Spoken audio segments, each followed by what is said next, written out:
بسم اللہ الرحمن الرحیم الحمدللہ والصلاة علی اہلہا۔ مومنین کرام، امام حسن عسکری علیہ السلام کی ولادت کے ایام ہیں۔ میں سب سے پہلے امام صاحب العصر عجل اللہ فرجہ الشریف کی بارگاہ میں ان کے والد بزرگوار کی ولادت باسعادت کی مناسبت سے ہدیہ تبریک و تہنیت پیش کرتا ہوں، اور آپ تمام مومنین کرام عاشقان امام عسکری علیہ السلام کی خدمت میں بھی ہدیہ تبریک و تہنیت پیش کرتا ہوں۔ اس دن کی مناسبت سے امام عسکری علیہ السلام کی ایک خوبصورت حدیث مبارک آپ سب مومنین کی خدمت میں ہدیہ کر رہا ہوں، جس حدیث میں امام حسن عسکری علیہ السلام نے 4 کام کثرت سے کرنے کی تاکید فرمائی ہے، اور امام عسکری علیہ السلام ہم شیعیان سے یہ توقع رکھتے ہیں کہ ہم آقا کے اس فرمان پر عمل کریں، اور صرف کرنے کی نہیں بلکہ کثرت سے کرنے کی امام نے تاکید فرمائی ہے۔ قال العسکری علیہ السلام اکثروا ذکر اللہ،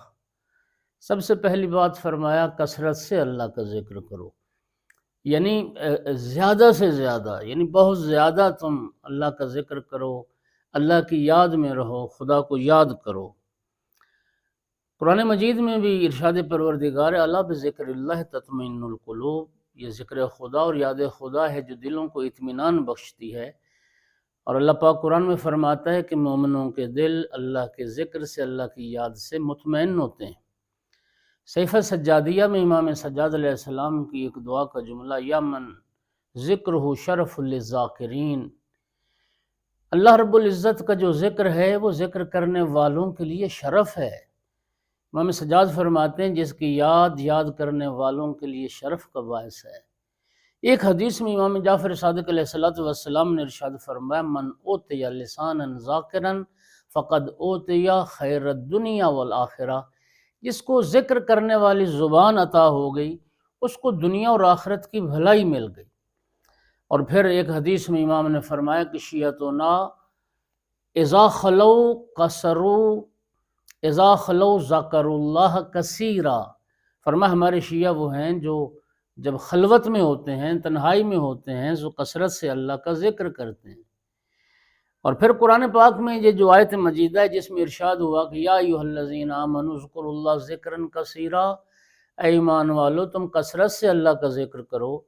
چھٹے امام سے جب یہ سوال کیا گیا کہ فرزند رسول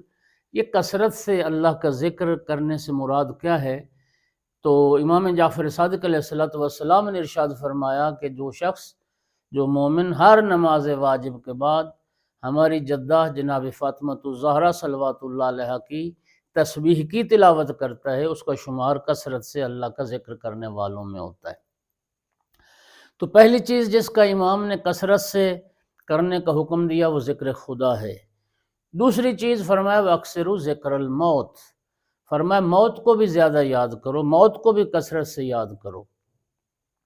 شب و روز موت کو یاد کرو، دن میں کئی بار موت کو یاد کرو، قبرستان جایا کرو، مومنین کے جنازے میں شرکت کیا کرو، اور موت کی جو مجالس ہیں، مجالس ترحیم جنہیں کہا جاتا ہے، ان میں شرکت کیا کرو تاکہ انسان آخرت کی طرف متوجہ رہے۔ اور ایک بار یاد نہیں، فرمایا کثرت سے تم یاد کرو موت کو بھی کہ مرنا ہے، دنیا چھوڑ جانا ہے، اور یہ ہم نے آخرت کا سفر یہ طے کرنا ہی کرنا ہے، موت کو کثرت سے یاد کرو۔ تیسری چیز امام علیہ السلام نے فرمایا وہ یہ ہے کہ اکثروا تلاوت القرآن، قرآن پاک کی تلاوت بھی کثرت سے کرو۔ مومنین کرام ایک آدھ دفعہ پڑھنا نہیں، کثرت سے تلاوت کرنے کا امام علیہ السلام نے ہمیں حکم دیا ہے۔ نوروا بیوتکم بتلاوت القرآن، امام صادق علیہ السلام نے فرمایا کہ اپنے گھروں کو روشن کرو، منور کرو تم تلاوت قرآن کے ذریعے سے۔ خداوند عالم نے ہم پر یہ کرم کیا، نبی کریم فرما کے گئے تھے میں 2 چیزیں چھوڑ کے جا رہا ہوں، ایک قرآن اور دوسری میری اطرت، میرے اہل بیت ہیں، ان کے دامن سے متمسک رہنا ہے۔ اور امام عسکری علیہ السلام بھی وہی فرما رہے ہیں کہ قرآن پاک کی تلاوت تم کثرت سے کیا کرو۔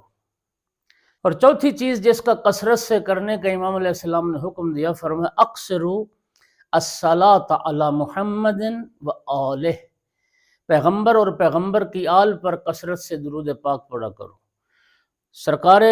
ختمی مرتبت کی ذات پر درود پاک اور ان کی آل پر درود پاک پڑھنے کا کثرت سے ہمیں حکم دیا گیا ہے۔ اور ہم یہ یاد رکھیں کہ یہ جو 4 چیزیں امام علیہ السلام نے کثرت سے کرنے کا حکم دیا ہے، یہ آخرت کے لیے مفید تو ہیں ہی ہیں، ان کا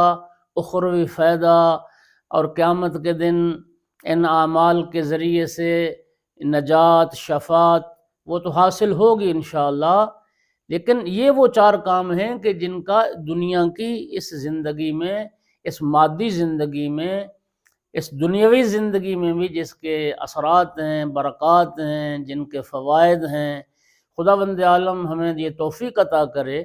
کہ ہم آقا کی اس حدیث پر عمل کریں اور اپنی دنیا اور آخرت کو سنوار سکیں۔ وآخر دعوانا ان الحمد للہ رب العالمین۔